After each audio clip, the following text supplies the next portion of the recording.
Hey kids, how you doing? I found a bunny stuffy, and I wasn't sure what it was at first. I was a little afraid to find out. Then I remembered that Elena had picked up the craziest bunny stuffy. Ugh, it's hard to talk with that bunny mask on, but bunnies are kind of our theme today because we're going to do the story of Benjamin Bunny. Group two, you can do a writing activity after this. Group one, just have a great time and read with us. Okay, this is the story of Benjamin Bunny. This is a really funny one. The Tale of Benjamin Bunny. Beatrix Potter wrote this in 1904, which means that this story is 116 years old. One morning, a little rabbit sat on a bank. He pricked his ears and listened to the trick trot of a pony. A gig was coming along the road. It was driven by Mr. McGregor, and beside him sat Mrs. McGregor in her best bonnet. As soon as they had passed, little Benjamin Bunny slid down into the road and set off, with a hop, skip, and a jump, to call upon his relations, who lived in the wood at the back of Mr. McGregor's garden. Who do you think his relatives are? Are you guessing? Oh, I'm sorry, guys. Gotta see the gorgeous pictures. Well, let's guess. That wood was full of rabbit holes, and in the neatest, sandiest hole of all lived Benjamin's aunt and his cousins, Flopsy, Mopsy, Cottontail, and Peter. Did you see that coming? Old Mrs. Rabbit was a widow. She earned her living by knitting rabbit wool mittens and muffetees. I once bought a pair at a bazaar. She also sold herbs and rosemary tea and rabbit tobacco, which is what we call lavender. Little Benjamin did not very much want to see his aunt. He came round the back of the fir tree and nearly tumbled upon the top of his cousin Peter.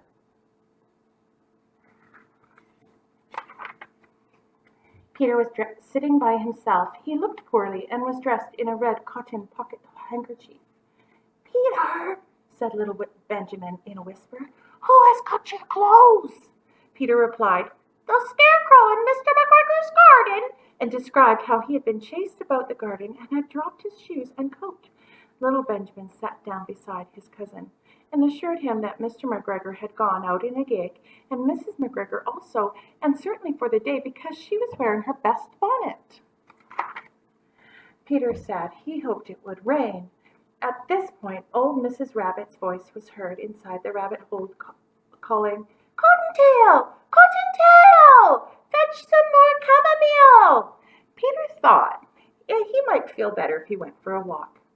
They went away hand in hand and got upon the flat top of the wall at the bottom of the wood. From here they looked down into Mr. McGregor's garden. Peter's coat and shoes were plainly to be seen upon the scarecrow, topped with an old tam o' shanter of Mr. McGregor's. And look closely and see if you can find what the English call a tam o' shanter. I think you'll see that it's what we would call a toque. Little Benjamin said, it spoils people's clothes to squeeze under a gate. The proper way to get in is to climb down a pear tree. Peter fell down head first, but it was of no consequence, as the bed below was newly raked and quite soft. It had been sown with lettuces. They left a great many odd little footmarks all over the bed, especially little Benjamin, who was wearing clogs. Now, clogs are what the Dutch invented for gardening. The Dutch love to garden. They're nationally famous for gardening, and they also provide the world with tulips. But the Dutch figured out that a great garden shoe is a wooden shoe. So that's what Benjamin Bunny's wearing, clogs, wooden shoes. Little Benjamin said that the first thing to be done was to get back Peter's clothes in order that they might be able to use the pocket handkerchief. They took them off the scarecrow. There had been rain during the night, and there was water in the shoes, and the coat was somewhat shrunk. Benjamin tried on the tam o' shanter, but it was too big for him. Then he suggested that they should fill the pocket handkerchief with onions as soon as a little present for his aunt. Peter did not seem to be enjoying himself, for he kept hearing noises. Benjamin, on the contrary, was perfectly at home, and he ate a lettuce leaf. He said he was in the habit of coming to the garden with his father to get lettuces for their Sunday dinner. The name of little Benjamin's papa was old Mr. Benjamin Bunny. The lettuces certainly were very fine. Peter did not eat anything. He said he should like to go home, and presently he dropped half the onions. I think Peter has learned not to go in the garden. Little Benjamin said that it was not possible to get back up the pear tree with a load of vegetables. He led the way boldly towards the end of the garden. They went along a little walk on planks under a sunny red brick wall. The mice sat on their doorsteps, cracking cherry stones. They winked at Peter Rabbit and little Benjamin Bunny. Presently, Peter let the pocket handkerchief go again.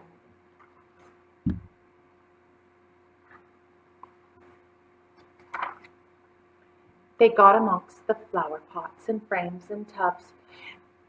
Peter heard noises worse than ever. His eyes were as big as lollies. Which is the English way for saying lollipop. He was a step or two in front of his cousin when he suddenly stopped. This is what those little rabbits saw around the corner.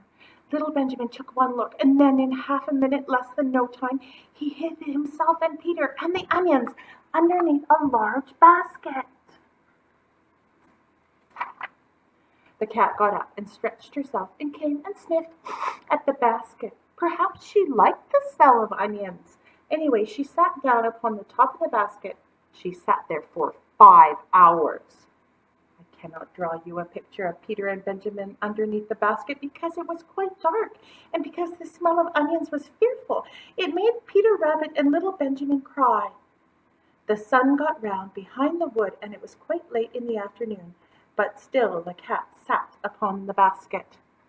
At length there was a pitter-patter, and some bits of mortar fell from the wall above.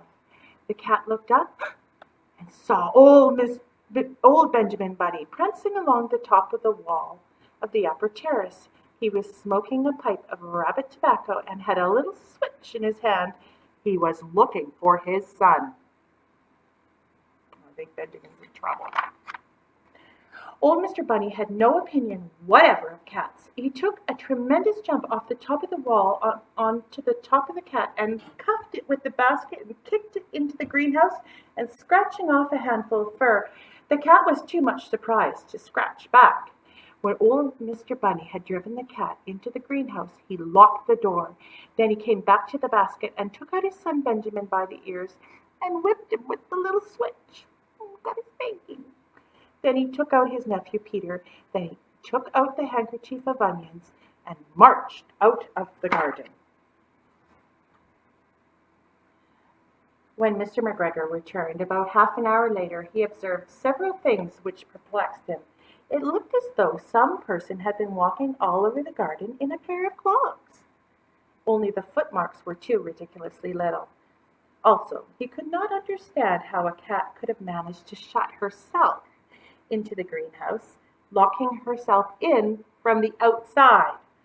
When Peter got home, his mother forgave him because she was so glad to see that he had found his coat and shoes.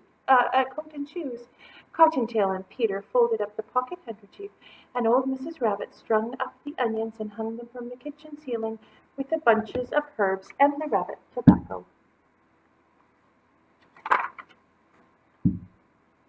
The end.